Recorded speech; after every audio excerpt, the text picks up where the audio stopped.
High, আমি মৌসুমি। এই কিছুদিন আগেই আমরা গেছিলাম সাউথ ইন্ডিয়াতে একটু ঘুরতে। তো যাওয়ার সময় ট্রেনে কি খেয়েছি তা এটাই তোমাদের সঙ্গে আজকে চলো শেয়ার করি। যেহেতু দুদিনের জার্নি, আমি প্রথম দিনের খাবারটা বাড়ির থেকেই রান্না করে নিয়ে গেছিলাম, কারণ দুদিন বাইরে খাওয়াটা অসম্ভব হয়ে যাবে, বিশেষ করে ট্রেনের খাবার। তাই আমি নিয়ে গেছিলাম গরম গরম ভাত, দুবেলার মতন করে নিয়ে গেছিলাম, কিন্তু ঠান্ডার দিন জানি থেকে যাবে এসিতে।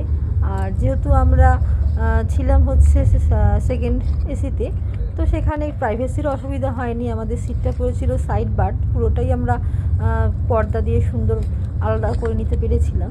আর এখানে দেখো ঝাল ঝাল করে আলুর চোখা নিয়ে গেছিলাম।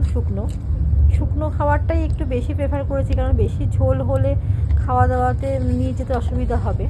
তাই আলুর চোখা আর করে পেঁয়াজ, আর এখানে লেবু তো রয়েছেই সঙ্গে, আর কাঁচা লঙ্কা তো মাছ লাগে একটু খেতে। আর নিয়ে নিয়েছিলাম একটু ঘন ঘন করে মসুরির ডাল। দেখো, মসুর ডালটা আমি পুরোটাই ঘন করে করেছি যাতে পড়ে না যায়, আর খেতেও ভালো লাগে। একটু ধনেপাতা দিয়েছিলাম। এই আলুর চোখাটা দিয়ে লেবু দিয়ে এই মসুর ডালটা খেতে আমি আর আমার হাজব্যান্ড দুজনেই খুব ভালোবাসি, তাই করে নিয়েছিলাম। আর সাথে ছিল চিকেনে একদম ঝাল ঝাল করে কষা, আমি জল দিইনি, কিন্তু গ্রেভি রেখেছিলাম। আর দুটো ডিম নিয়ে নিয়েছিলাম সঙ্গে, আমার হাজব্যান্ড ডিম খেতে খুব ভালোবাসে।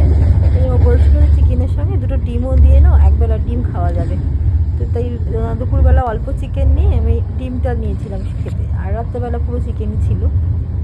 চিকেনটা সত্যি নিজে করেছি বলে বলবো না, এত সুন্দর খেতে হয়েছিল যে আমরা অনেকটা বেশি ভাতই খেয়ে নিয়েছিলাম সেদিন। কিন্তু খাওয়াটা খুব ভালো হয়েছে প্রথম দিনে, আর নষ্টও হয়নি। আমরা রাত্রেবেলাও এটাই খেতে পেরেছি। দেখো, ট্রেনে বসে নিজের হাতে রান্না করা খাওয়ার মজাই আলাদা। কেমন একটা পিকনিক ব্যাপার, মনে হচ্ছে যেন আমরা পিকনিক করতে এসেছি, রান্নাবান্না করে নিয়ে এসেছি। খুব ভালোই লাগছিল খেতে। আরটা বেশি মজার জিনিস ছিল কি, রোদ, ঠান্ডা ছিল তো। সাইড আপার লোয়ার বাড়তে দেখো যে জানলাটা থাকে, ওটা দিয়ে পুরোটাই এত সুন্দর রোদ এসছে, মনে হচ্ছে মাঠে বসে পিকনিক করছি। এই রোদে বসে বসে বেশ আরাম করে আমরা মজা করে খেয়েছি।